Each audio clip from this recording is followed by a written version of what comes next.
Olá, pessoal, boa noite, bem-vindos ao nosso quarto KPMG Risk Journey. Estamos aqui no nosso terceiro evento da nossa quarta edição aqui. Queria dar boa noite aqui, Coutinho, bem-vindo novamente aqui, nosso líder de vários Brasil e a América do Sul. Tudo bem, Coutinho? Tudo bem, Diogo? Boa noite. Obrigado a todos pela presença. Olá, Ito. Olá, Eliette. Olá, tudo bom? Olá, boa noite, tudo bem?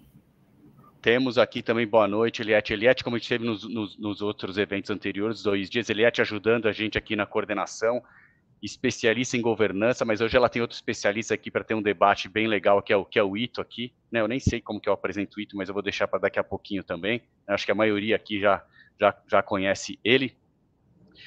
E aqui, pessoal, vamos falar um pouquinho da nossa agenda. A gente está no nosso terceiro dia aqui, né? Todos sabem, de terça a quinta, às 5h30 às 7 da noite, né? Quem não se inscreveu, se inscreva aqui no QR Code, né? A gente tem mais 2 semanas de evento. E a gente começou aqui o primeiro dia, o Leandro veio aqui, ele falou bastante dos riscos cibernéticos, e aqui eu quero colocar 2 destaques relevantes. Aqui ele falou como que está evoluído, né, o tipo de ataques que a gente tem de cyber hoje em dia. Né? O Coutinho ficou falando que eu não posso deixar meu filho mais brincar no meu celular, que eu tenho que dar. É verdade, né? O Leandro mostrou todos os riscos que você tem de ter qualquer aplicativo no seu celular. Falou muito de terceiros, né? O envolvimento de terceiros dentro do seu processo do dia a dia ali, como que você tem que tratar o terceiro, se ele tem acesso ou não. Vale a pena para quem não viu ver esse evento que a gente teve na semana passada. E ele falou o que vai acontecer em 2024 também de inovação. Falam muito de inteligência artificial também, como que ela entra nessa parte de segurança. Tivemos também na quinta-feira aqui, a gente teve um grupo de peso aqui, né, o Laje, a Camila e o Marcelo De Angelo trazendo um pouquinho da parte de tecnologia, falando um pouquinho da maturidade e transformação nas funções de GRC. Não fugiu muito de o que tem de tecnologia nova, como que a parte de inteligência artificial está mudando a maneira de atuação das áreas de GRC, né? Principalmente, né, a gente conversou muito aqui de não só das ferramentas, né, que muita coisa pode ser preventiva, mas também que você não tem mais amostras, né? Hoje em dia é muito comum que você testa uma base inteira, você faz análise de dados, preditivo, detectivo, e depois você pega uma variação para você entender aquele resultado. E aí, pessoal, eu sugiro que quem não viu aqui, tem os webcasts que a gente teve na semana passada aqui, está gravado no YouTube, você tem as apresentações também, sugiro, está muito legal, e a gente vai ter um detalhe que eu comentei para vocês aqui também, né? Agora eu vou trazer para vocês aqui, ainda não, tem um pouquinho aqui, alguns cursos que nós temos na KPMG, né? A gente nunca coloca o da RU aqui, né, Coutinho? Porque a gente sempre vê que a maioria das pessoas que estão aqui já conhece a RU, já participaram da RU, que é um dos nossos aqui treinamentos que é muito conhecido no mercado, que tem desde níveis mais júnior, sêniores e executivos aqui, que são conversas e discussões muito ricas. E aqui a gente destacou 2 treinamentos que a gente está tendo nesses próximos dias aqui. Esse combinação de negócio aqui, por sinal, é na quinta-feira também. Então tem muito treinamento legal na firma, né? Ô, Diogo, só destacar aqui que vai ter um RU imersão. Depois de 12 anos, nós estamos fazendo um teste, um modelo novo, né? A gente pensou bastante, e o modelo é a RU Imersão, que vai ser na primeira semana de abril. Então, são 5 dias seguidos, tempo integral, né? Sempre tem aquelas pausas para poder atender uma ligação, dar uma olhada nos e-mails, mas é tempo integral e vai ser pela primeira vez, agora em abril, o modelo de programa completo rodando em 5 dias, tá? Então, quem tiver interesse, a gente já divulgou, não? A gente não divulgou. Já divulgou. Divulgamos LinkedIn, no nosso site. Quem tiver interesse aqui também pode mandar aqui no chat, a gente responde. Tá bom. Aqui eu achei acessando o site aqui deve ter mais detalhes aqui também, bem lembrado aqui. A gente percebeu nos últimos que a gente fez aqui, né, o de imersão você tem um ganho ali de discussões e proatividade, né? Ele cansa um pouquinho, é verdade, mas você tem um ganho ali de discussões muito grande, né? Ele é intenso, mas assim, para quem está precisando, né, um choque ali, numa semana você já pega o conteúdo completo. É verdade. E aqui, pessoal, hoje a gente vai falar dos riscos emergentes aqui, ameaças e oportunidades para 24, né? O Ito vai trazer aqui da onde a gente trouxe esse material aqui, que é um material muito rico, ele foi evoluindo, né? Ito tem coisas novas aqui também. E o Ito aqui, ele é o nosso head do ACI aqui, do nosso Audit Committee Institute da KPMG, durante muito tempo liderou a área de riscos, conhece muito de GRC aqui também, então a gente vai ter o desafio da Eliette trazer as perguntas difíceis para o Ito aqui, vamos ver como que a gente traz essa discussão com o passar da apresentação aqui. Ito, obrigado aqui pela presença, é com você.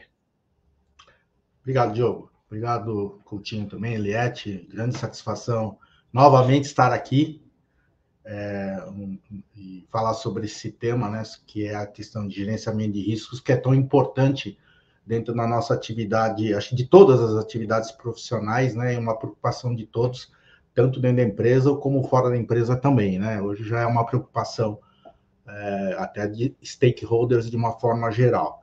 E muito obrigado também pela presença de todos aí, vocês aí, né, participando do nosso Risk Journey, e vamos lá nos preparar para as perguntas difíceis, né, ter o Diogo, o Eliette e o Coutinho para responderem aqui. Vamos lá. Então, a ideia aqui é dividir com vocês, primeiramente, algumas questões, né, que normalmente devem ser consideradas ou devem ser endereçadas quando nós falamos num processo de gerenciamento de riscos, e depois como as empresas endereçam esse assunto em cima das próprias divulgações que elas fazem ao mercado, tal como fiz nos anos anteriores, de mostrar o nosso estudo, né, dentro do ACI, de como as empresas endereçam as questões de gerenciamento de risco.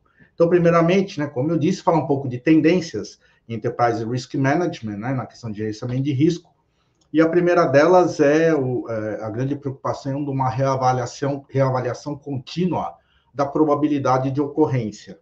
E por que isso é muito importante? Só dar um exemplo simples aqui a vocês, né, que acho que vocês já fazem o tracking já há bastante tempo, e nós também.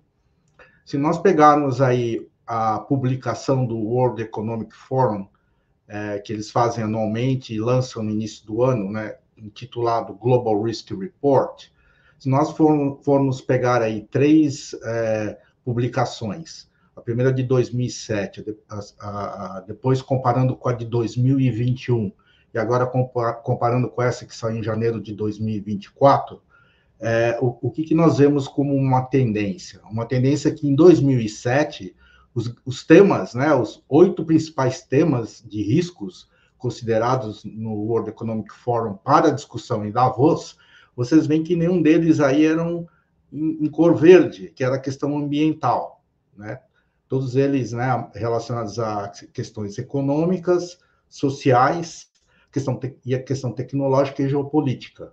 Quando chegamos lá em 2021, no momento da pandemia e também no momento de muita discussão sobre questões de mudanças climáticas, vocês veem que entre os 10 mais dessa publicação, né, daquele ano, vocês veem que a grande maioria ela vem relacionada à questão ambiental, que são esses verdes, e até porque, por uma lógica, era um componente de muita preocupação.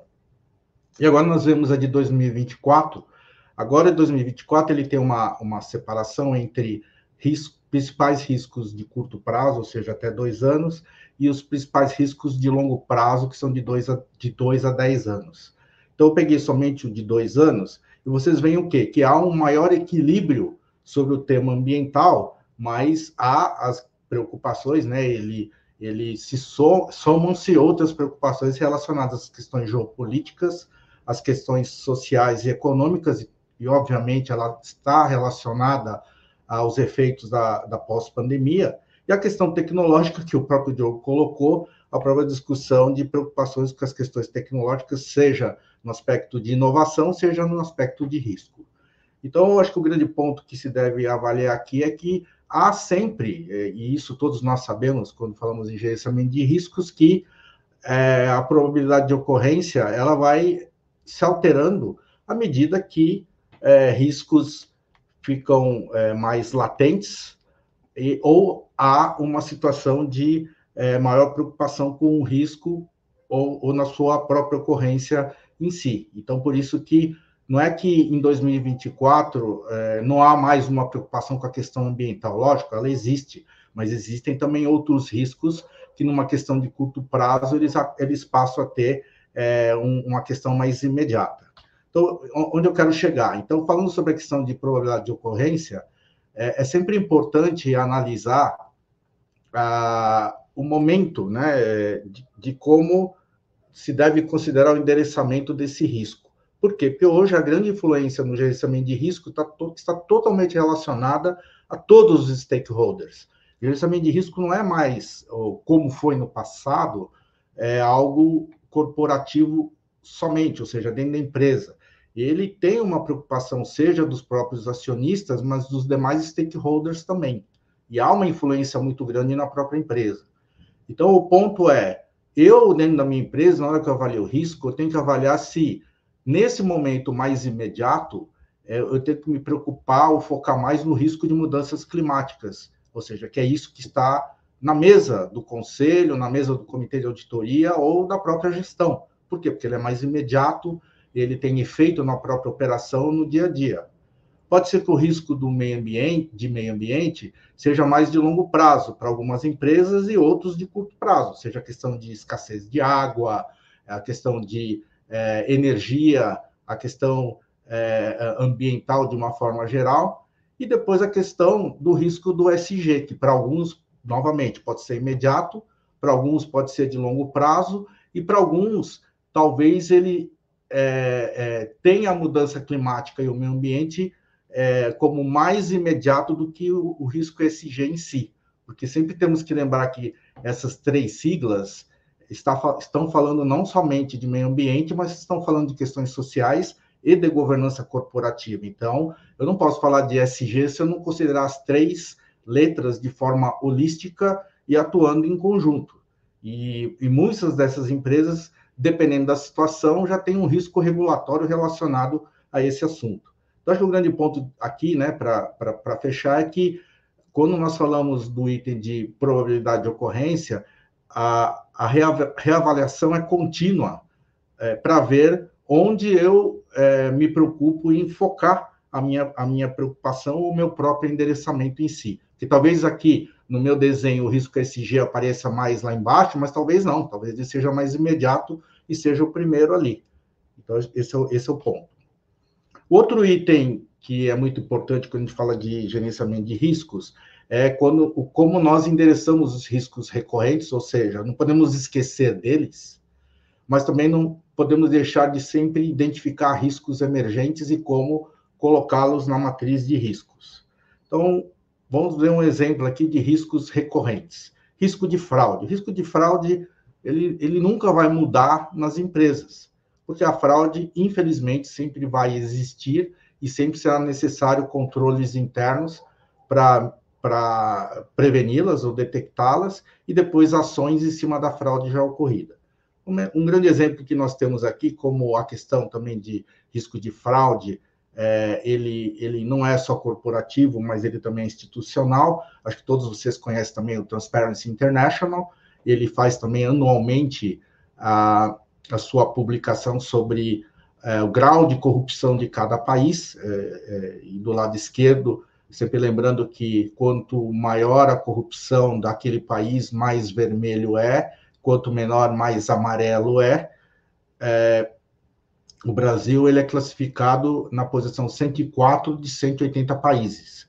E qual é a base disso? É em cima de uma nota, né? As notas máximas são até 100. Quando eu sou 100, eu sou tenho o menor risco de corrupção possível. Então, vocês veem que o Brasil tem uma nota 36 de 100, por isso que faz ele ser o 104º. Na hora que ele se compara com o global tem 43 pontos, ou seja, todos os países. Quando olhamos só Américas, 43 pontos. Quando olhamos os BRICS, né? Os BRICS, aliás, 40 pontos. G20, 53 pontos. E o OCDE, 66 pontos. Então, por que eu digo da questão da recorrência, que a gente sempre tem que avaliar? Porque essa reavaliação também é feita de forma institucional. Tanto que vocês veem aí que, num histórico de 2012 até 2023, quantos pontos o Brasil tinha lá atrás, né? Ou seja, tinha um grau, uma qualidade maior em termos de gerenciamento de risco de fraude, né? Ou de corrupção, na época da lei anticorrupção e no início da Operação Lava Jato, enquanto isso foi se deteriorando. Então, o ponto aqui deve sempre ser considerado é que essa reavaliação do risco recorrente deve sempre ser feita e não pode ser esquecida.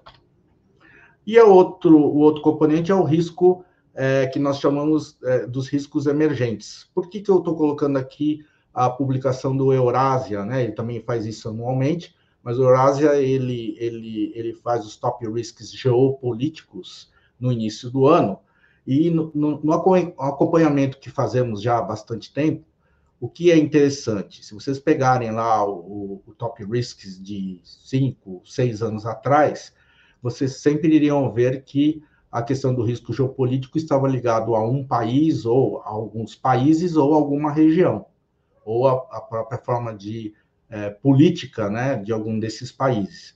E o que vocês veem agora é que dos top 10, 5 não estão relacionados especificamente a países ou questões políticas de um país. Vocês veem o item 4, eles estão ligados à questão da tecnologia, né, a questão da inteligência artificial, de quanto ela tem o risco de trazer bias, né, ou pode ter fraude, né? Acho que o Leandro, aliás, acho não, com certeza o Leandro já abordou isso na semana passada. Vocês veem o risco 7, falando sobre a questão de commodities, né? O preço de commodities, o custo de commodities e o efeito de logística que vocês estão vendo agora nos conflitos, né? Armados, inclusive, em passagens de navios, que tem todo o efeito logístico e efeito de preço também, e de variação no próprio preço das commodities. Vocês veem o item 8, que fala sobre a questão da inflação generalizada no mundo, e quanto isso afeta a taxa de juros, e quanto isso afeta a economia e as pessoas, e os países e as empresas de uma forma geral. O item 9 fala sobre mudanças climáticas, o efeito do El Niño, e o 10, que fala sobre a questão da responsabilidade corporativa, que é o risky business, ou seja, qualquer ação que uma empresa tem, ela pode ter uma reação negativa numa rede social ou perante seus stakeholders.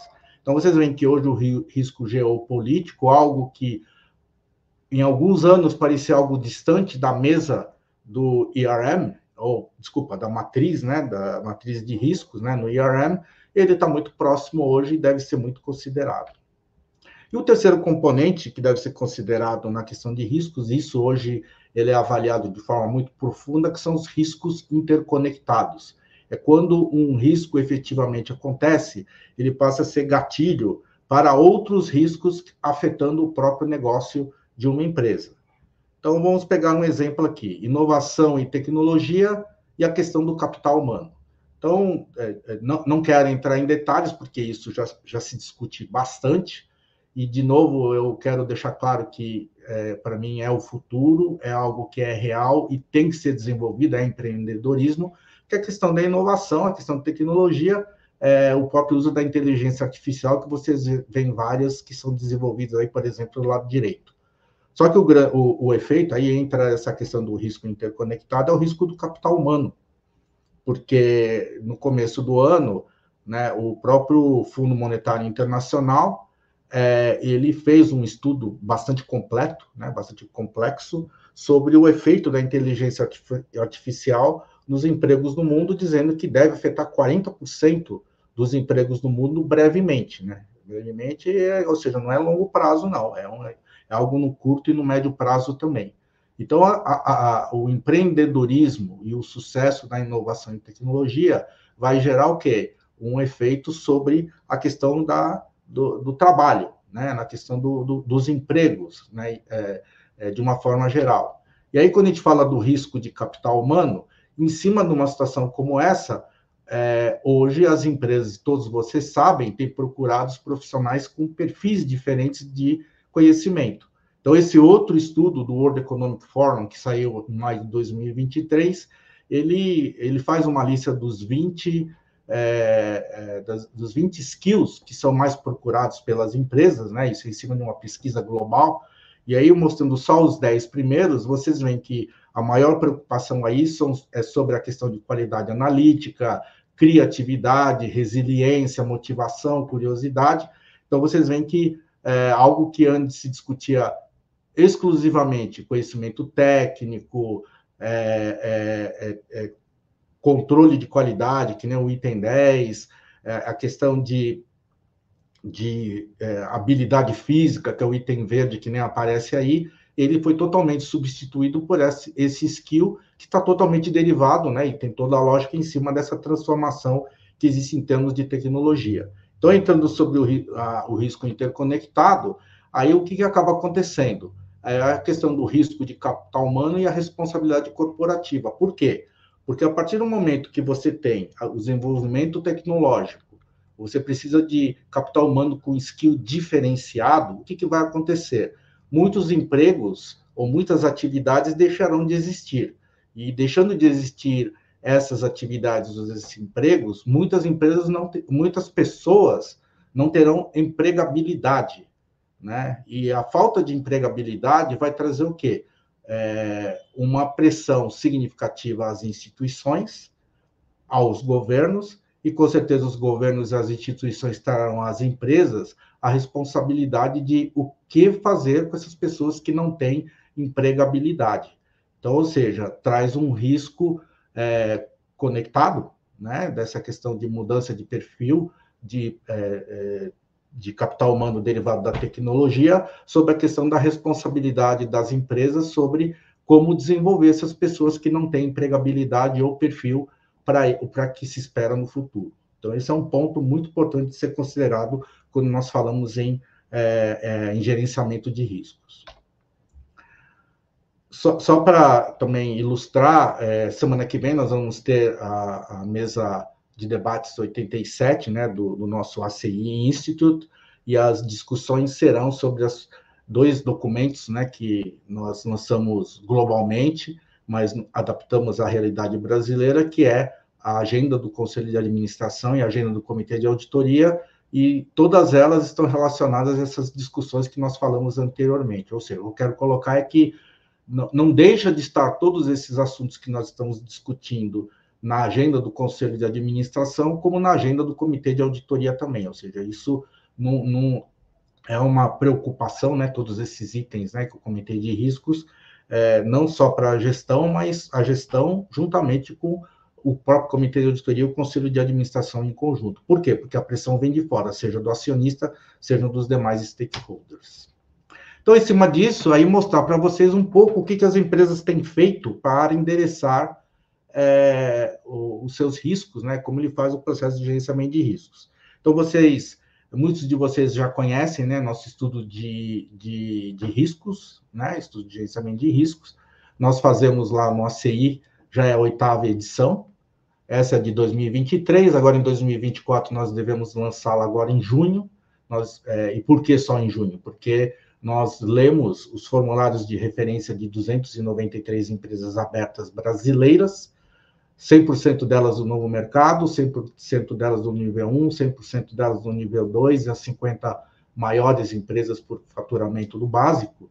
E aí, nessa leitura de todo o formulário de referência, especificamente aqui, nós olhamos os fatores de riscos que são divulgados por essas empresas. Então, nós temos aí um total de 293 empresas nesse nosso estudo, né, que eu vou apresentar a vocês, que dá um total de 7.766 fatores de riscos que nós classificamos para apresentar aqui nesse estudo, numa média de 27 fatores de riscos divulgados por cada uma dessa empresa aberta. Lá no estudo, né, quando vocês acessarem, eu vou depois mostrar o QR Code para vocês baixarem, né, todos esses materiais que eu apresentei a vocês. Vocês também vão ver que esse estudo ele também divide essa avaliação dos riscos divulgados por setores, por todos esses setores, né? Vocês veem aí na primeira linha o número de empresas de cada setor, a média de fatores de riscos divulgados por cada setor, o total de fatores de riscos dando 7.766. Quero colocar aí que vocês veem que a média por setor ela não varia muito, né, desses 27 aí da média total.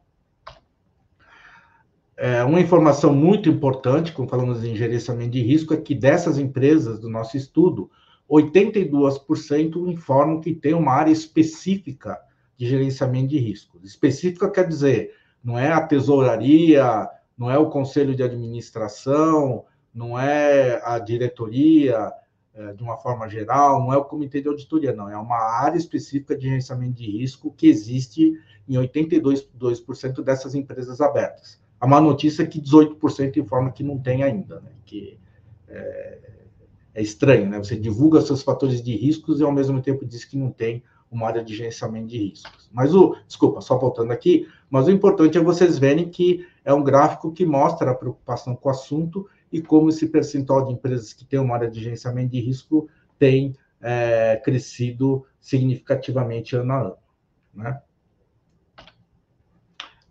Outro componente importante do nosso próprio estudo é que vale a pena citar a vocês que na hora que nós olhamos as empresas por setor que tem uma área de gerenciamento de riscos, o que vale notar é que quanto mais aquela indústria for regulada, maior o percentual de empresas que têm uma área de gerenciamento de riscos. Então, vocês veem o setor de saúde, com 90% das empresas do setor de saúde com uma área de gerenciamento de risco, 89% das empresas do setor de utilidade pública, e no financeiro, 86%, mas quando a gente faz um extrato só dos bancos, é 100%. Então, fica muito claro que quanto maior a regulação, mais a preocupação de ter uma área de gerenciamento de riscos. Só para abrir um parênteses aqui, quando nós fizemos nosso estudo de gerenciamento de riscos na edição 4, mais ou menos, na edição 8, essa área de saúde tinha o menor percentual, mas a partir de que ano a ano a regulação aumentou, vocês veem que agora passou a ser 90% das empresas com uma área de gerenciamento de riscos. E outra informação interessante é que, não estou dizendo que eu concordo com isso, mas é uma realidade, é que quanto maior a empresa, maior o percentual de empresa, de ele ter uma área de gerenciamento de risco. Então, vocês veem que uma empresa que fatura acima de 10 bilhões, 95% dessas empresas têm uma área de gerenciamento de riscos. Enquanto aquela que fatura até 500 milhões, de novo, estou falando das empresas abertas, né, que publicam as suas informações, 65% que tem uma área de gerenciamento de riscos. O que eu quero dizer aqui, que eu não concordo, é que eu acho que uma área de gerenciamento de riscos não importa o tamanho, né? A partir do momento que você é uma empresa aberta, é regulado, presta contas acionista, stakeholder, eu acho que não importa o tamanho, você deveria ter uma área de gerenciamento de riscos. Mas essa é uma realidade que aparece aqui nas empresas abertas. Bom, e aqui quais são os riscos mais divulgados por essas empresas, por essas 293 empresas. Então, vocês veem que das 293 empresas, 281 falaram do risco regulatório, ou seja, 96%. E 280 empresas, que são 96% também, falaram do risco de condições políticas, econômicas e de mercado. Eu tenho discutido bastante em vários fóruns que tem toda uma lógica desse primeiro e segundo risco serem os mais citados, porque eles estão totalmente atrelados. E a única forma de você um país consegue endereçar o risco econômico em relação ao risco regulatório é o que a gente vê, por exemplo, hoje no Brasil. Vocês pegarem o Banco Central ele é totalmente desvinculado do próprio governo. Ele trabalha de forma independente. E por que eu estou comentando isso? Porque é muito natural a gente ver nos setores que toda vez que tem um efeito político, um risco econômico, um risco de mercado, o que acontece? Imediatamente o regulador toma uma ação. Então, por isso que, voltar ao exemplo do Banco Central, por que o Banco Central ele é independente? Porque se tiver uma crise econômica ou política ou de mercado que o governo ele quer tomar um posicionamento, a primeira coisa é mexer na taxa de juros. Então, por isso que o Banco Central é independente para que isso não aconteça e que a taxa de juros funcione de forma separada. Estou só dando um exemplo numa situação onde eles não estão atrelados, mas na hora que vocês olham os setores onde isso está atrelado, ou seja, o regulador ele tem essa atuação, vocês veem que toda vez que existe a questão política, econômica e de mercado, o regulador vai acabar atuando. Então, por isso que sempre eles aparecem como o primeiro e segundo mais citados, porque é o que mais eles têm atuação nas próprias empresas. Vale citar aqui a questão do 10º risco, eu não vou falar de todos, tá? Mas acho que vale a pena citar alguns aqui. Por exemplo, o 10º risco mais citado, risco de segurança cibernética, citado por 80% das empresas. Vou dizer para vocês, nos anos anteriores era um percentual baixo, mas à medida que ataques, o risco em si, regulação passou a ser mais forte, as empresas passaram a citar mais o risco de segurança cibernética.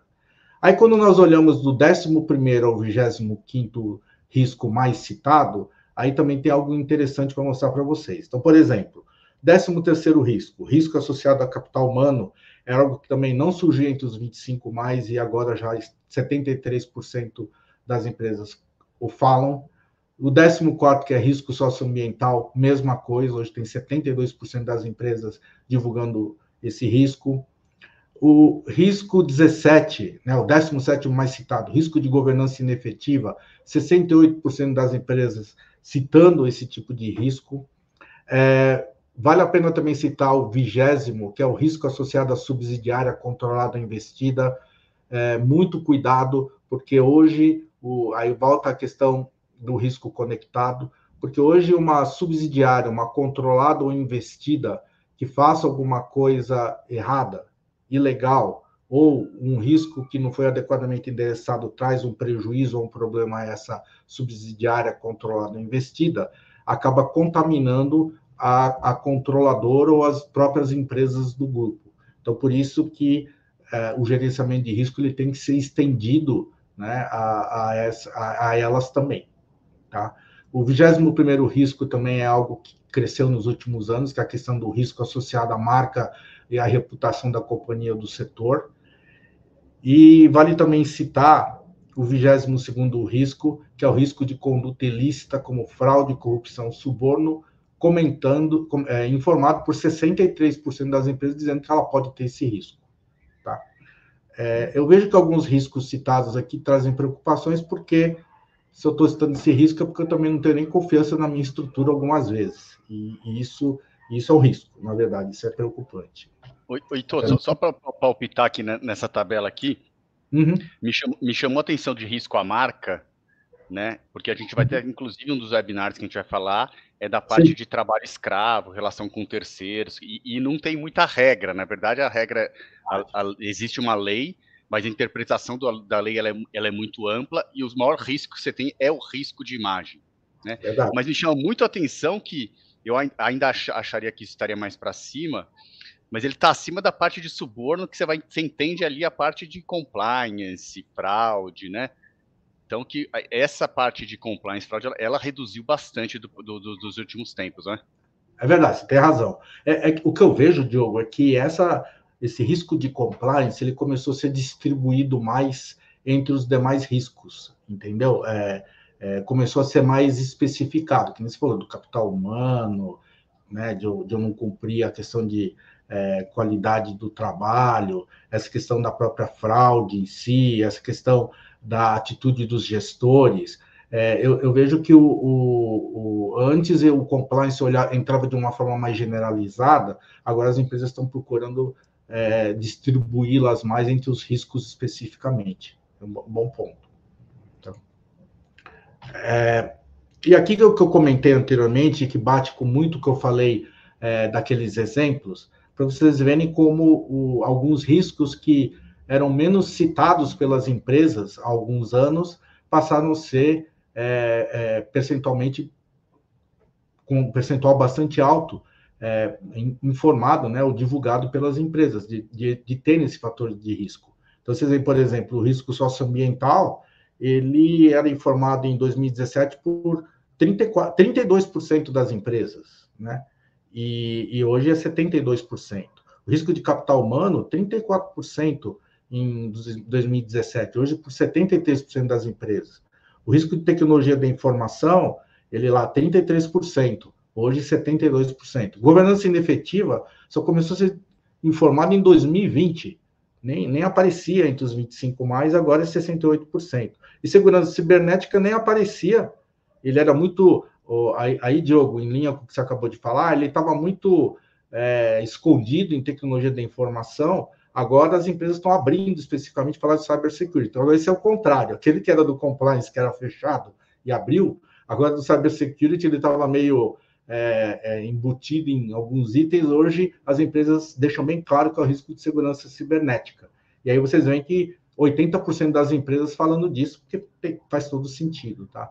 Então, acho que esse é o grande ponto que nós vemos aí da própria evolução, né? Da preocupação com alguns riscos e de alguns riscos emergentes aí que vem afetando ou possa afetar as empresas de uma forma geral. Então, no nosso estudo de governança, esse é um outro estudo do ACI, né, que nós fazemos já há 18 anos, só para complementar aqui o que as empresas têm feito para endereçar os seus riscos ou como parte do gerenciamento de risco. Então, subindo lá no Conselho de Administração, sempre gosto também de mostrar, né, a todos que o número de conselheiros independentes tem crescido nos últimos anos das empresas abertas. 40% das empresas abertas, 40% dos conselheiros de administração das empresas abertas são independentes. E por quê? Porque as empresas têm trazido mais especialistas para fazer parte do conselho, e muitos deles com especialização em riscos, ou em gerenciamento de riscos, tá? Ou de algum risco específico, daqueles que eu comentei. Outro item que é interessante mostrar, olha o número de empresas que têm comitês de auditoria, tá? Então, 248 empresas têm comitê de auditoria, e isso quer dizer o quê? Que o comitê de auditoria ele tem uma grande responsabilidade de monitorar a estrutura e o processo de gerenciamento de riscos. Então, ele tem essa responsabilidade e tem atuado muito forte nesse sentido também. As empresas têm se preocupado em ter um seguro D&O, então 95% das empresas têm um seguro de responsabilidade civil dos seus administradores, uma média de valor total segurado, então aí não estamos nem discutindo quem que é o segurado, mas um valor total, uma média de 107 milhões de reais. As empresas têm se preocupado em ter uma auditoria interna, 95% dessas empresas têm uma auditoria interna, e todos vocês veem que elas têm se preocupado com foco em riscos, né? E aí o que é interessante é que grande parte dessa auditoria interna se reportando ao Conselho de Administração, diretamente ao Conselho de Administração, tem sido uma tendência. E também um item interessante de ver é que, como consequência do processo de gerenciamento de riscos e de riscos emergentes, ou mesmo a atuação do risco em si, né, da existência do risco em si, vocês veem que as empresas têm, nos últimos anos, divulgado mais deficiências nos seus controles internos. Deixa eu só explicar um pouco melhor aqui. Isso também é um material que nós lançamos, vai estar disponível para vocês acessarem também esse documento. O que é isso? As empresas abertas são obrigadas a divulgar se o auditor independente dela informou, né, que é chamado carta de controle interno,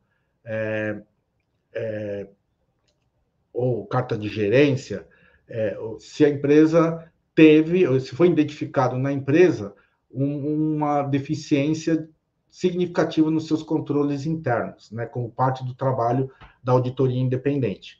Então, vocês veem aí que nos últimos anos tem sido um percentual grande de empresas dizendo que seu auditor independente informou que a empresa tem uma deficiência nos seus controles internos.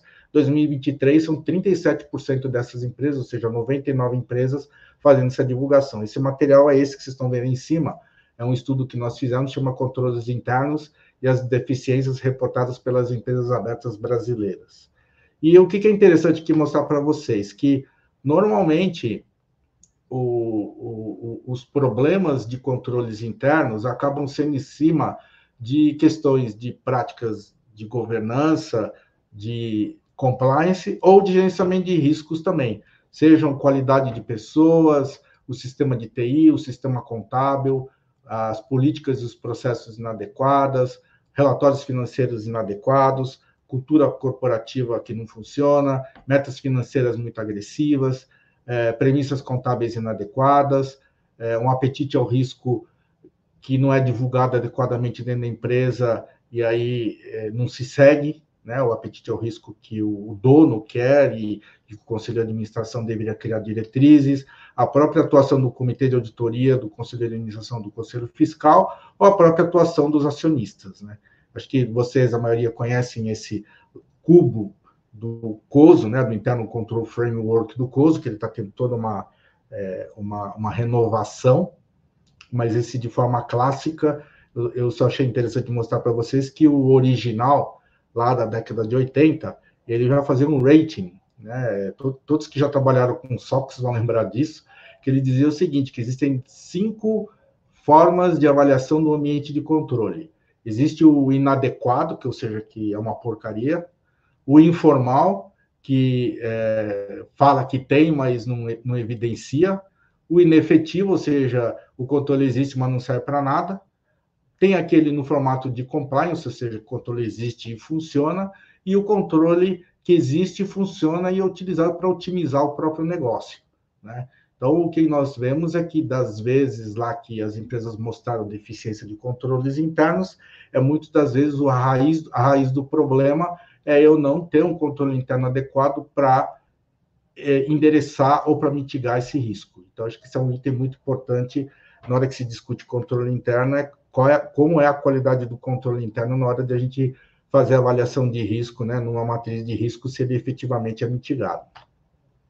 Então, para fechar, acho que vale sempre lembrar, né, quando a gente olha a forma clássica da estrutura de governança, né, que você tem os proprietários que elegem o Conselho de Administração, o Conselho de Administração tem seus comitês de assessoramento e define o diretor-presidente, que aí tem toda uma gestão operacional, e dentro da gestão operacional é responsável pelo gerenciamento de riscos, pela relação com investidores e pelo próprio compliance, tem a auditoria interna para assegurar que tudo isso funciona adequadamente, e não fazendo parte da governança da empresa, a auditoria externa para olhar os números, e o Conselho Fiscal para representar, né, os acionistas na fiscalização da administração.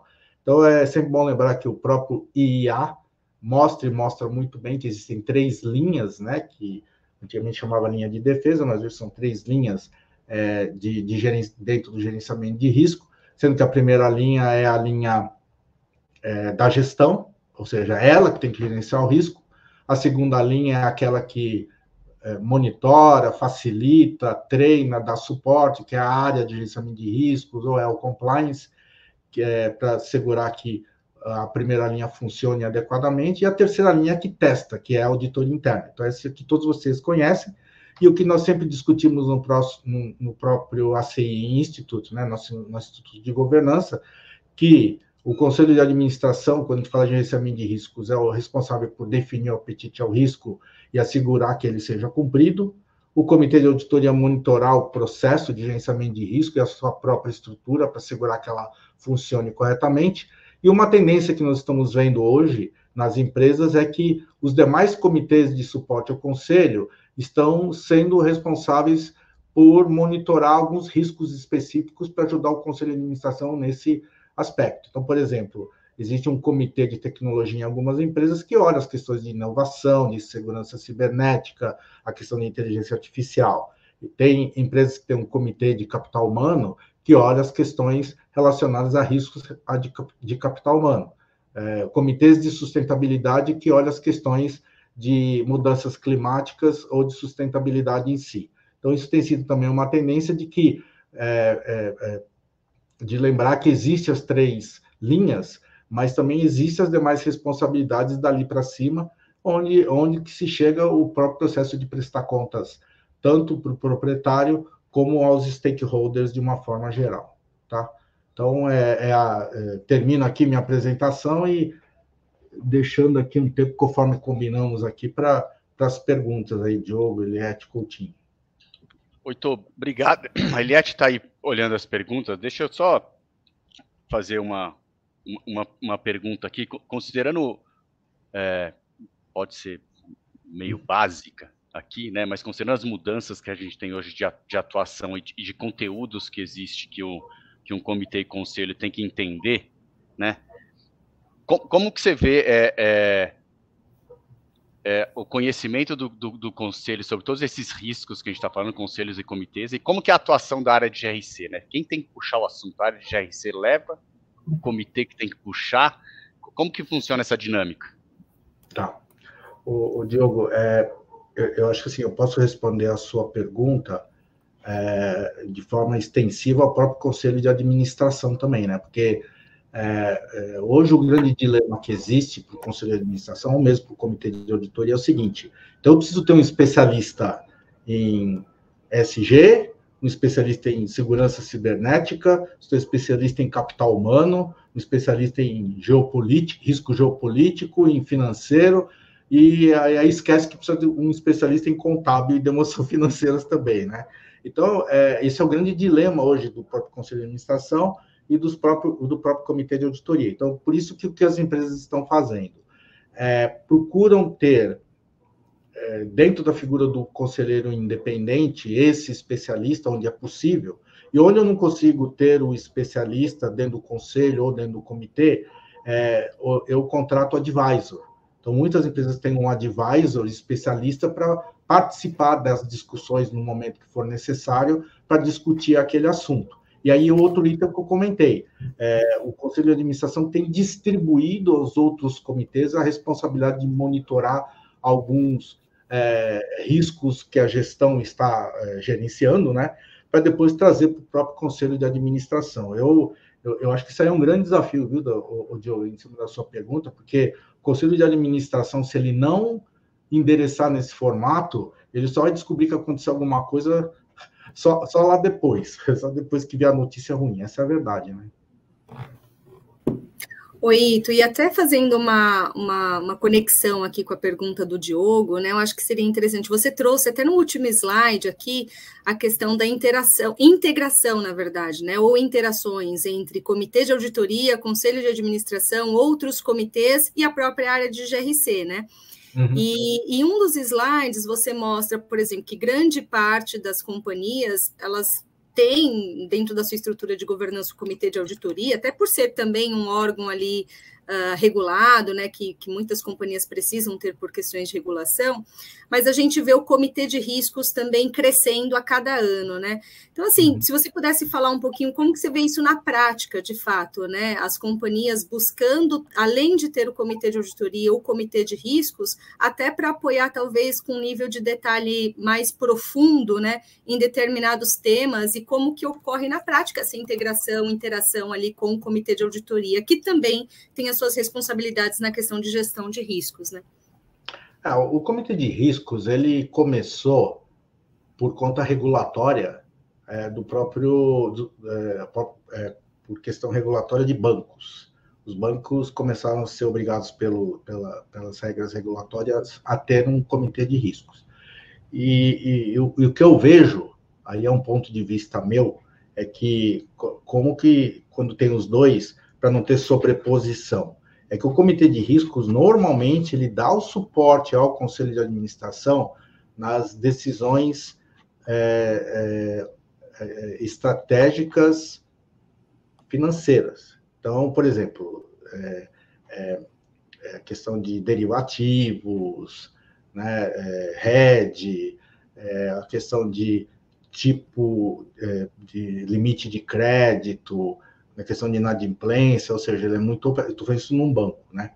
E nas empresas, o comitê de riscos acaba tendo esse suporte nesse sentido, muito mais financeiro, ou mesmo operacional para alguns itens. E aí, o comitê de auditoria, o que ele faz? Ele tem a função maior de ter certeza que a estrutura de gerenciamento de riscos da empresa está funcionando adequadamente.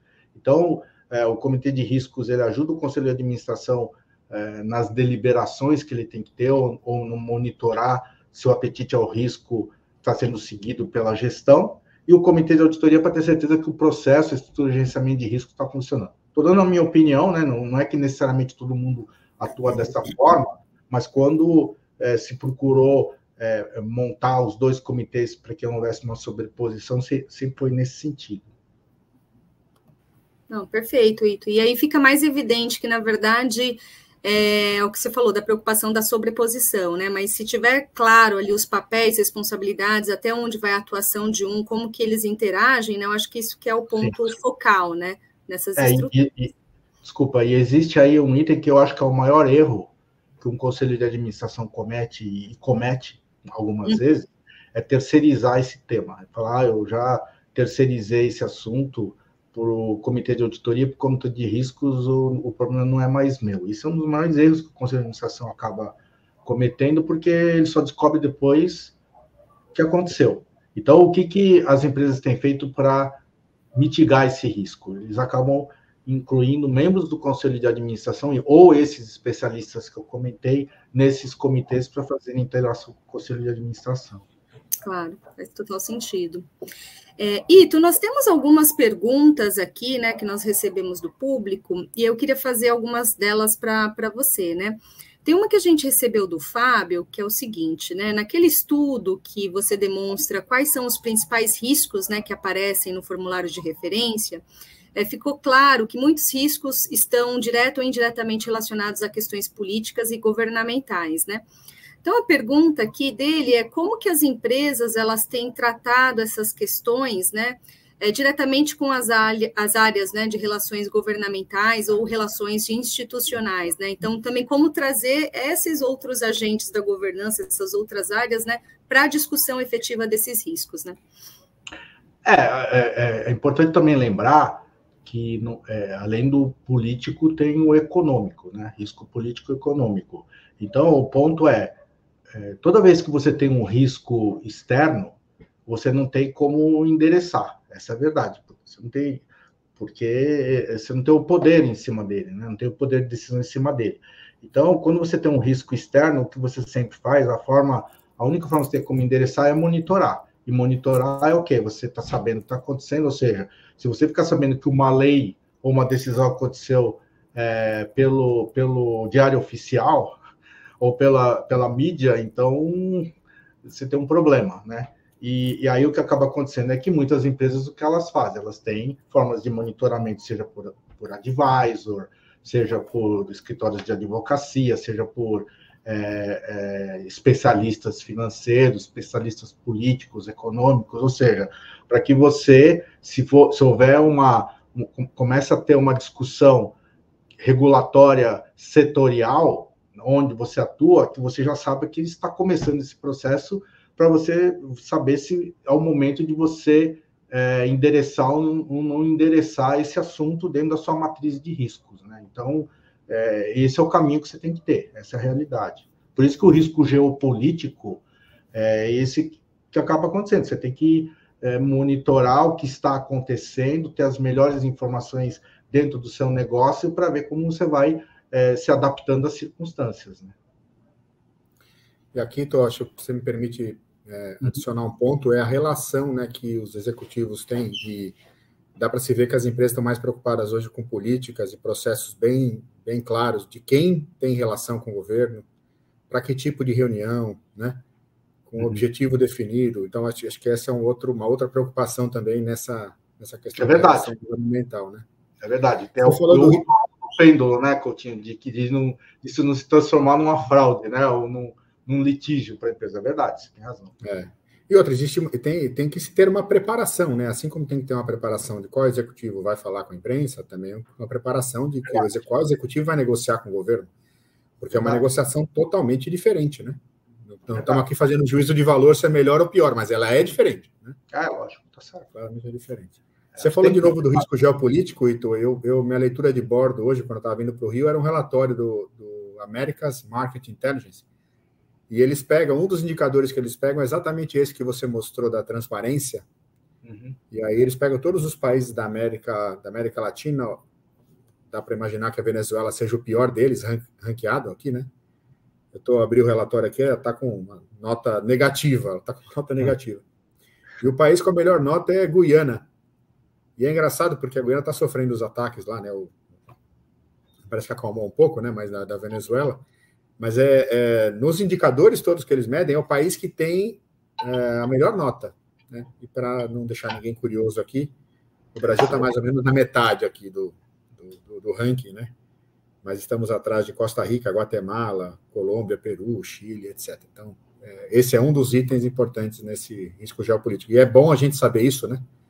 No nosso caso aqui da KPMG, que nós temos operações em vários países da América do Sul, é uma forma de você olhar também qual é o risco que a gente tem com investimentos, com estrutura, com atendimento a clientes, etc. Então, acho que todo mundo também deve se valer desse tipo de informação. Verdade, tá certo. Perfeito. E tu tem... Desculpa interromper. Oi? Lógico, por favor. Interromper, mas esqueci de falar, mas acho que todos viram. Tá o QR Code aí, Naí, para vocês acessarem as publicações lá que eu apresentei. Desculpa, vai em frente aí. Perfeito, legal. Inclusive, até algumas pessoas já me pediram a gravação do evento, as publicações, né? E estou aqui no privado, então, como o Ito colocou, a gente, logo no final, nós mandaremos para vocês todos os documentos, né, artigos aqui que nós tivermos sobre esse tema, tá? Ito, tem uma pergunta aqui que se conecta um pouco com a questão de inteligência artificial, né? Então, você mencionou aqui também durante a sua fala muitas das questões de inteligência artificial, que como isso está sendo tratado como um risco, né? Ao mesmo tempo, a gente percebe que em algumas situações você utiliza a inteligência artificial também como oportunidade, né? Para você, enfim, ter mais agilidade nos seus processos de tomada de decisão, nas suas atividades do dia a dia. Então, a pergunta, na verdade, são duas, tá? Primeiro, como que você tem visto, né, seja o comitê de auditoria ou o comitê de riscos, né, ou o próprio conselho, utilizando a inteligência artificial de forma para prever, né, eventuais riscos que possam acontecer, porque a gente vê que o perfil de riscos tem mudado a cada ano, né? Então, como que a gente consegue utilizar, né, ou como os conselhos têm utilizado a inteligência artificial, né, para eventualmente prever esses riscos?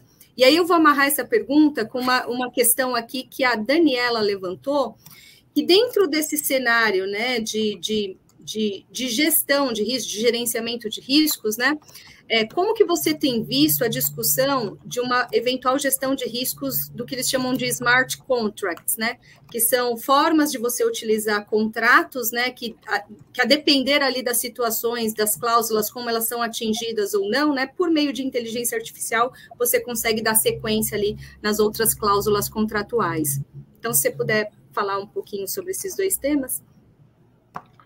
Olha, eu sinceramente, assim, conversando com contato com conselhos de administração, eu ainda não vejo eles usando inteligência artificial especificamente quando você vai discutir na questão de gerenciamento de risco. Eu vejo, sim, que a gestão tem feito isso, até porque a gente precisa tomar cuidado que o conselho de administração ele não faz o gerenciamento de risco, né? O que ele faz é assegurar que há um gerenciamento de risco, isso é responsabilidade da gestão, seja do CEO e os outros C-levels e mais a gerência em si. E esse, sim, eu vejo que cada vez mais é uma realidade você usar inteligência artificial em projeções de tudo, essa é a realidade, né? Seja a taxa de juros, seja se vai chover ou não vai chover, que isso vai acabar afetando uma empresa agro também, uma empresa de transporte. O que eu vejo para mim é o seguinte, que inteligência artificial é uma realidade positiva, muito positiva. Acho que o que tem que se fazer, aquilo que eu falei anteriormente, é que precisa ter certeza que a inteligência artificial, primeiro, quem está construindo, quem está revisando o que foi construído e depois quem atualiza, porque é igual o uso de um sistema de TI. Se for mal construído, um sistema de TI, seja um ERP mesmo, ele pode fazer que 2 mais 2 seja igual a 3. Então, você pode fazer na inteligência artificial também coisas erradas, coisas boas também. Então, eu acho que ela veio para ficar, ela é o futuro, ela é uma realidade. Como eu falei, eu vejo hoje os gestores mais usando isso, mas não quer dizer que o conselho não vai usar no futuro. Eu acho que isso é um processo, é um passo a passo do que vai acontecer. Então, assim, eu só vejo benefícios da inteligência artificial por todo, né, para qualquer negócio, para qualquer operação, mas, ao mesmo tempo, eu acho que o que nós estamos discutindo aqui é que os riscos precisam ser sempre monitorados ou mitigados também, porque risco existe em qualquer atividade, né, e ela vai crescer com certeza, porque o cybersecurity, questão de risco cibernético está totalmente relacionada à inteligência artificial, porque está ligado à tecnologia. Então, com certeza, o risco de segurança cibernética também vai crescer. O risco ligado à proteção de dados também vai crescer. O risco de qualidade das pessoas também vai crescer. Tal como a oportunidade, né, ela vai crescer também. Então, o importante é eu, na minha avaliação de matriz de risco, também estar atualizado nesse sentido, né? E só para te ajudar aqui, acho que está claro que nos conselhos não chegou, mas aqui ali embaixo está todo mundo falando do assunto, isso está claro também.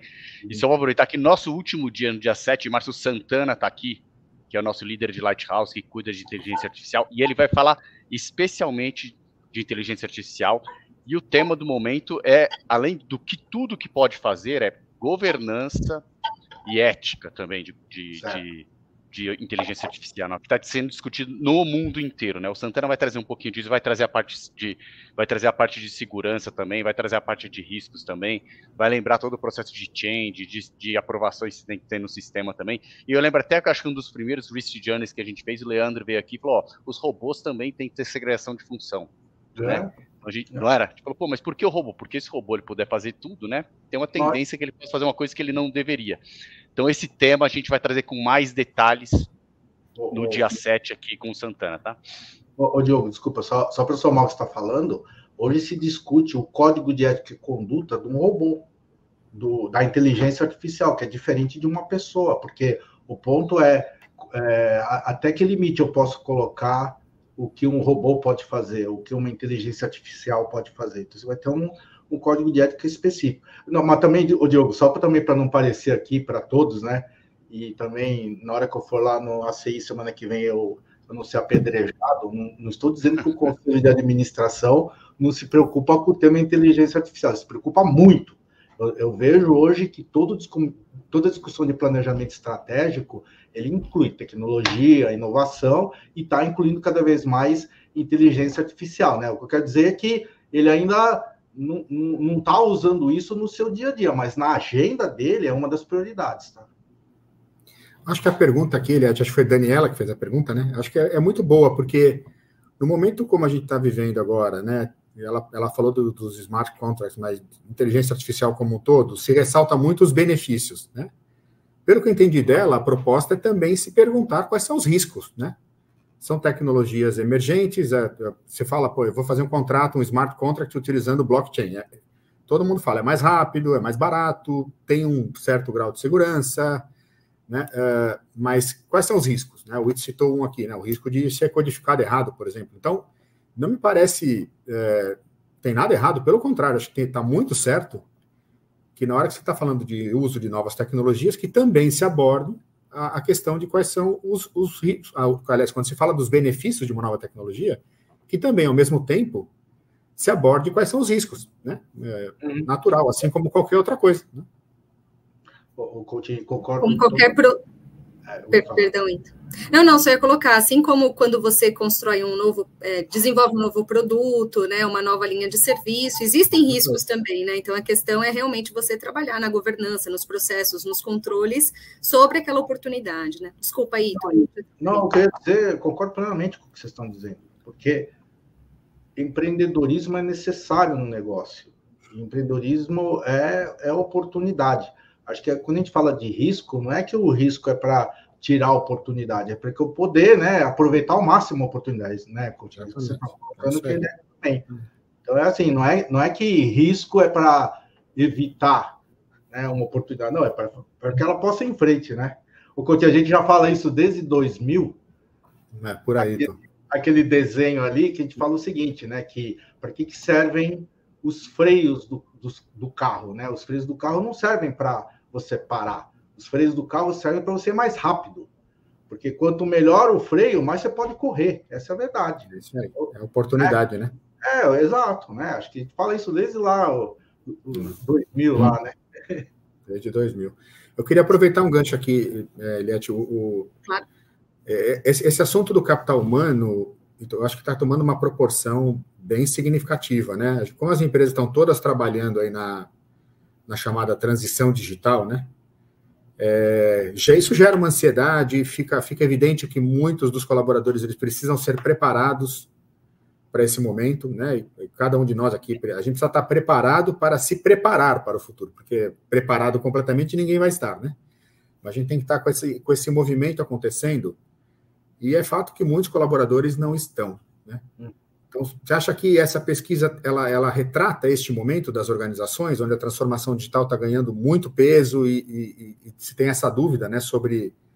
Toda vez que se fala de automação, se fala, claro, dos benefícios, isso tem que ser trabalhado, né? Mas isso gera um certo grau de preocupação. Tem gente que fala que, não, mas os profissionais vão fazer outra coisa, né? Mas isso, para quem não conhece o que pode ser feito, né, em termos de transição, acho que isso gera uma grande ansiedade, também uma preocupação se nós teremos, se as empresas terão profissionais suficientes e capacitados para fazer essa transformação, né? É verdade, faz lembrar, né? Acho que todos nós aqui lembramos da época quando começou a questão de segurança cibernética, que não tinha gente suficiente para atuar, né, em segurança cibernética. Vai acontecer a mesma coisa com a questão da inteligência artificial e a questão do uso de tecnologia avançada, né, regenerativa. Acho que a gente vai ter um período de gap mesmo, mas vai ter, acho que em cima do que você está falando, Coutinho, vai ter um período, por isso que entra essa questão de que capital humano hoje ele entra no nível estratégico, não é mais gestão. Acho que hoje não existe nem mais RH, né? Antes não tinha mais departamento de pessoal, agora não tem mais RH, o que tem agora é pessoas, talentos, capital humano, né? Porque não é o que você falou, não vai ter gente suficiente para eu contratar, eu vou ter que desenvolver, ou desenvolver quem tenho, ou contratar para desenvolver. Acho que esse vai ser o grande desafio, né? Que as empresas vão ter, né? Sem dúvida nenhuma. Oi, tu ia até, talvez, conectado com essa pergunta do Coutinho, né? Tem uma pergunta da Leandra que ela fala o seguinte, né? E quando você não tem a função ou a área, né, de gestão de riscos dentro da sua organização, né? Você tem lá uma área de controles internos, você tem a área de auditoria interna. Quem que seria, talvez, a melhor pessoa para fazer essa gestão de riscos, né? Ou a melhor área e tudo mais? Porque o Coutinho até colocou, né? Você está falando de riscos de capital humano, riscos geopolíticos, riscos que, assim, vão muito além do risco operacional, né? Então, quando você não tem essa área estabelecida dentro da companhia, quem que seria a melhor pessoa ou função ou áreas para fazer a gestão de riscos, né? E ela, inclusive, coloca, seria de responsabilidade dos comitês? Então, eu acho que não. Vou dizer o porquê. Porque os comitês, eu estou falando comitês de assessoramento ao conselho, né? Porque os comitês de assessoramento ao conselho é igual ao conselho, ele não tem que entrar na gestão, ele não pode entrar na gestão, né? Acho que a gente sempre discute, né? Que nariz lá dentro, mão para fora, ou seja, você não entra, né? Você não interfere na gestão. Agora, essa pergunta é interessante, né? Porque ela sempre entra na seguinte situação. Ok, eu não tenho uma área de risco, mas eu tenho uma área de auditoria interna, por exemplo, que foca em riscos. Ela pode ajudar? Pode, por que não? Se ela tiver esse perfil, você fala, mas tem conflito de interesse. Concordo. Não conflito de interesse, desculpa, segregação de função. Concordo. Mas, por exemplo, se eu estou começando, tem muita empresa que está começando esse processo. Então, se eu começo lá, eu tenho minha auditoria interna me ajudando a desenvolver, não tem nada errado. O importante é ter, né? Ter alguém focado. Tem uma área de controles internos que tem foco em risco, também não tem problema. Eu não vejo o problema desde que se faça, que se foque e que isso esteja difundido na empresa. Porque o grande ponto para mim é o seguinte, aquilo que eu falei, a primeira linha. Gerenciamento de risco não é da área de gerenciamento de risco. Gerenciamento de risco é da primeira linha, são dos gestores. O gerenciamento de risco tem que facilitar e assegurar que todo mundo está gerenciando o risco, porque senão a pessoa da área de vendas ou de compra, sei lá, operação, mas de risco não é problema meu, eu tenho que produzir. Quem tem que gerenciar risco é aquela área, aí está tudo errado, né? Esse é o problema. Então, por isso que também não pode ficar no comitê de auditoria, além desse item que eu falei, que eu falo, isso é o problema do comitê de auditoria, não é meu. Então, tem que estar na primeira linha, né? O recomendável é que tenha, né, Ito? Mas, assim, numa situação que ainda não se tem, é melhor que alguém faça esse papel do que não tenha nada, né? Concordo. Parece meio óbvio. Tem uma certa relutância em algumas empresas de você delegar, e eu acho que talvez a preocupação seja de que a forma como se vai debater aqueles riscos, ao invés de ser um debate com um olhar mais de estratégia, acaba entrando numa linha mais de compliance, mas, de novo, né? O ótimo é inimigo do bom. Vamos trabalhar com o que a gente tem, né? E vai evoluindo, o modelo vai evoluindo. E eu, sinceramente, que ao longo da nossa jornada aí de muitos e muitos anos, eu vi muita gente boa que saiu da auditoria interna, que estudou o tema, e a auditoria interna também evoluiu demais a sua forma de trabalhar por causa da proximidade com gestão de riscos.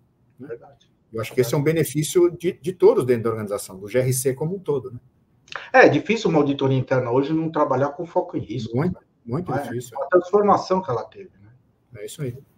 Inclusive, né, Ito, acho que nessa agenda dos comitês de auditoria para 2024, um dos temas, né, que são prioritários é justamente o comitê de auditoria trabalhar próximo das auditorias internas para que realmente o plano de auditoria interna seja focado em risco, né, e esteja atrelado também com a estratégia, enfim, movimentos e preocupações na companhia, né, então essa conexão tem que estar muito, muito próxima, né.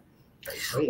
Oi, Ito, e aí eu tenho uma pergunta, que é uma pergunta mais pessoal, de fato, depois eu volto para as perguntas aqui do chat, que é relacionado à questão da mudança, né, recente que a CVM fez nas divulgações de riscos no formulário de referência, né, porque hoje as companhias, elas precisam, além de colocar ali os riscos de acordo com as categorias, você precisa elencar aqueles 5 que trazem maior impacto ali na visão do investidor, né. Como que você tem visto, Ito, porque você lê, né, de fato, aí junto com a CI, os formulários de referência, como que você vê esse movimento, tá, das companhias terem que, de fato, entender os seus riscos, né, e fazerem uma divulgação que seja efetiva, né, com aquilo que realmente possa impactar de forma significativa a minha organização e seja relevante do ponto de vista do investidor, né? Como você viu esse movimento? Olha, eu vejo que esse movimento tem sido positivo no seguinte formato. Alguns anos atrás, eu até ouvi de um CFO dizendo que ele escrevia o que ele queria no formulário de referência porque ninguém lia, né? E de uma empresa aberta, infelizmente. E que, com o tempo, você vê que não é só o órgão regulador que lê, mas quem lê é o investidor. Então, eu vejo que o investidor tem lido, tem se preocupado em fazer as perguntas, né? Tem se preocupado em avaliar. Os conselheiros de administração, os membros de comitê de auditoria têm procurado monitorar também, né, aquilo que vai aparecer. E eu vejo que mais e mais o formato que vai se colocando no formato de referência, ele tem menos caráter jurídico e legal, não que não tenha, mas ele tem menos, para mostrar um pouco mais a própria realidade da empresa. Então, quando, por exemplo, nós não terminamos ainda, né, vai sair em junho, mas quando você pega o setor do varejo, entre os 5, que é o que você falou, agora você tem que falar quais são os 5 riscos mais significativos do seu negócio. Entre os 5, no varejo, o que mais aparece é a questão da moda. Moda, gosto, né? É um item que, se você for pegar geral, não vai aparecer, mas você pega especificamente o setor, ele aparece, né? Então, assim, o que nós vemos é que tem havido uma preocupação em se depurar mais, porque depois vem a cobrança, seja do investidor, seja do cliente também. Então, assim, tem sido um movimento positivo. Essa realidade que a área de riscos, né, as áreas de riscos da empresa têm participado mais até da própria confecção, da própria elaboração. E os conselhos e comitês, Ito, também, porque eu lembro que num passado aí não muito distante, havia essa preocupação, né, de uma divulgação e os comitês de auditoria, eles ficarem de uma certa forma expostos, né, de se ter uma divulgação sem que a empresa tenha um processo.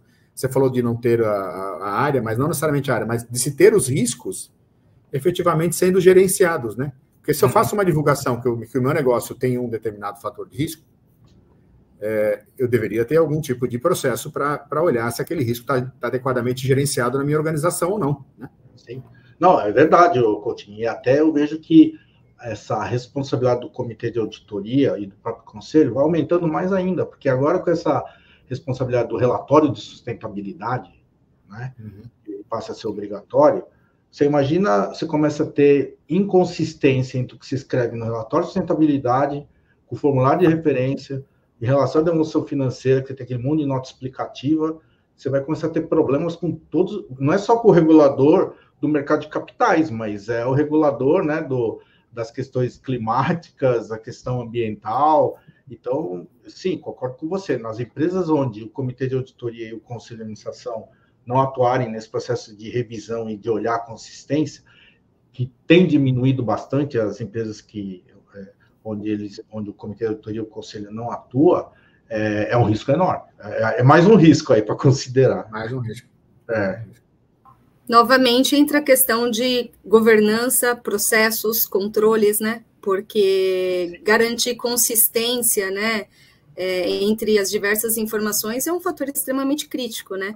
E como você pontuou, o próprio regulador, né, Ito, a CVM, ela tem a supervisão baseada em riscos e ela pode elencar ali dentro das suas supervisões, né, a leitura dos formulários de referência em comparação com outras informações, né? Então, as empresas estão, inclusive, suscetíveis ali a um determinado ofício ou questionamento do regulador, né? Tem havido uma tendência global. Eu estou falando global porque no Brasil também, eu já tive algumas discussões com a própria B3, um pouco com a CVM também, mas existe uma tendência global de cada vez mais se exigir que o Conselho de Administração e o Comitê de Auditoria assegurem que os controles internos estão bons. Não estou falando uma SOX, mas que no mínimo eles digam que está funcionando. Para vocês terem uma ideia, o Reino Unido tinha essa regra para começar a vigorar nesse final do ano.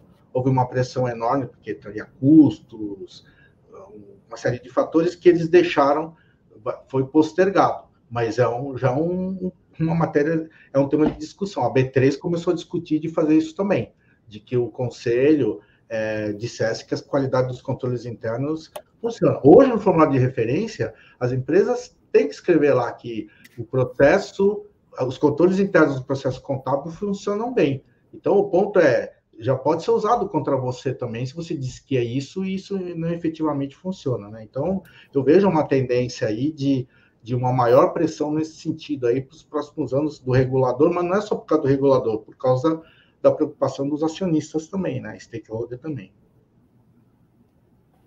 Perfeito, Ito. Ito, tem mais algumas perguntas aqui no chat. Tem uma que a gente recebeu da Débora, que ela falou o seguinte, né? Para você falar um pouco mais dessa questão de como as companhias elas estão reportando as questões de riscos reputacionais e riscos de potenciais conflitos de interesse, né? A gente tem visto, né, por exemplo, conflito de interesse dentro da linha ali dos principais temas reportados, mas como que você tem visto aí o crescimento, talvez, do reporte desses riscos para o mercado? Tem aumentado bastante essa divulgação de risco de conflito de interesse, principalmente da empresa em relação ao acionista. Eu mostrei lá, eu não comentei, mas um dos itens lá aparece o risco da ação do acionista controlador. E um desses riscos, né, da ação do acionista controlador é o risco de conflito de interesse. Eu lembro na semana passada, não lembro qual é a empresa, mas que o membro do conselho de administração ele recebeu um FII porque um FII como se fosse por garantia de segurança da atuação dele como conselheiro via uma empresa de segurança que ele tinha, né? Uma coisa que estou falando isso nos Estados Unidos, não tinha nada a ver e deu uma repercussão terrível porque foi colocado com um conflito de interesses, né? Porque era uma questão de partes relacionadas lá, e teve que devolver tudo. Então, eu vejo que isso tem aumentado em termos de divulgação, mas por uma lógica também. Se vocês olharem as maiores investigações que hoje o regulador faz, a própria CVM, em cima de partes relacionadas, muitas punições também, e isso não é só CVM, SEC, ela faz isso, o FSA no Reino Unido, então há esse processo de preocupação em cima de partes relacionadas e conflito de interesse, sim. Por isso que isso também cresceu como um dos itens de mais divulgados lá no formulário de referência. E aqui, né, então, a era digital aqui, ela acelera um monte de coisa, né? Acelera os negócios, acelera também os riscos reputacionais, né? Porque hoje, muito rapidamente, o nome de uma pessoa, de um executivo, ou a empresa como um todo, né? Para entrar uma chamada de mídia negativa e um conteúdo negativo e que vão retratar a pessoa, o executivo, a empresa de uma forma jocosa, prejudicial, é muito rápido, né? Então, esse cuidado ele tem que ser redobrado. Agora você falou isso, eu até lembrei, um dos itens da agenda do Conselho, né, que aquele documento que a gente vai lançar semana que vem, está assim, qual o grau de atuação do Conselho de Administração sobre as divulgações ou a interação que o CEO faz com o mercado. Porque tem momentos que ele pode falar ou não pode falar. Porque se ele não falar, cria um problema. Se ele falar, cria um problema também. Então, quanto que o Conselho de Administração ele está alinhado com o CEO nesse sentido, né? Eles chamam em inglês de CEO Speak Up, né? Ou seja, como você dá o tom aí, né? É verdade. Eu estava com o Diogo outro dia conversando com o nosso amigo Manuel Fernandes lá da Bytes, ele estava falando dos riscos nos executivos nessas mídias sociais, né?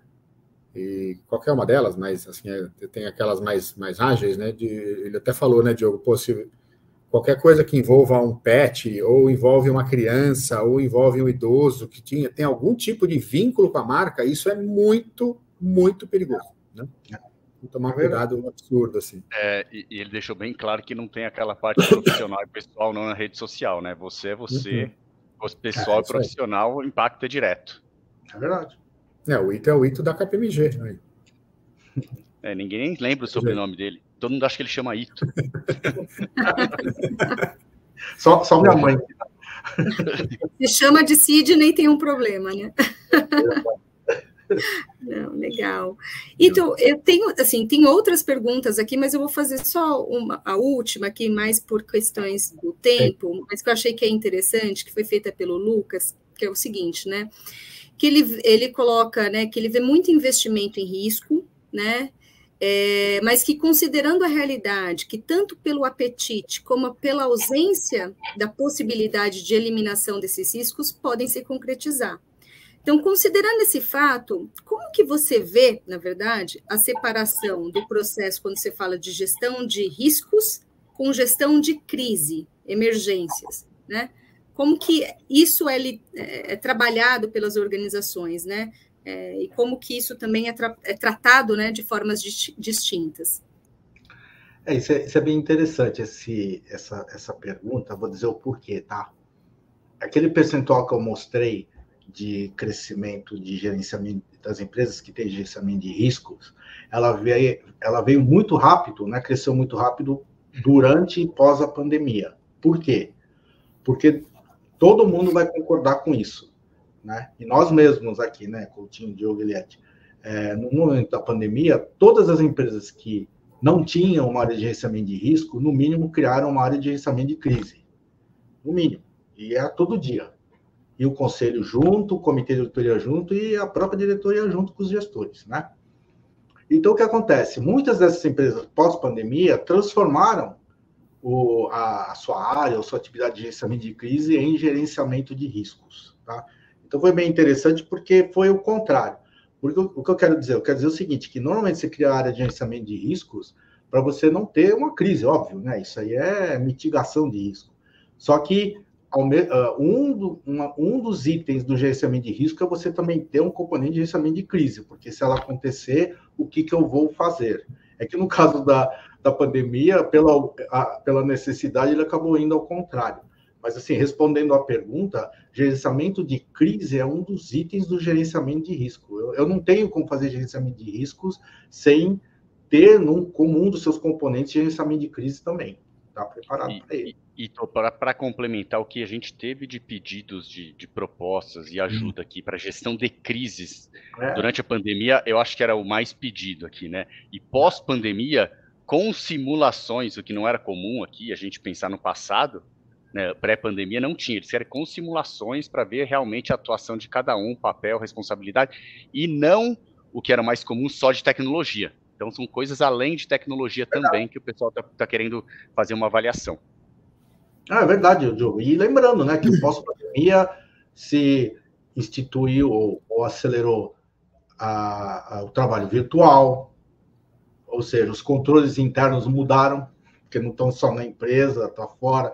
Aumentou o uso da nuvem, né? Então o backup não está mais na empresa, está em algum lugar. Ou seja, então, né, acho que o Coutinho comentou, a tecnologia tem feito as mudanças também, os riscos são novos né?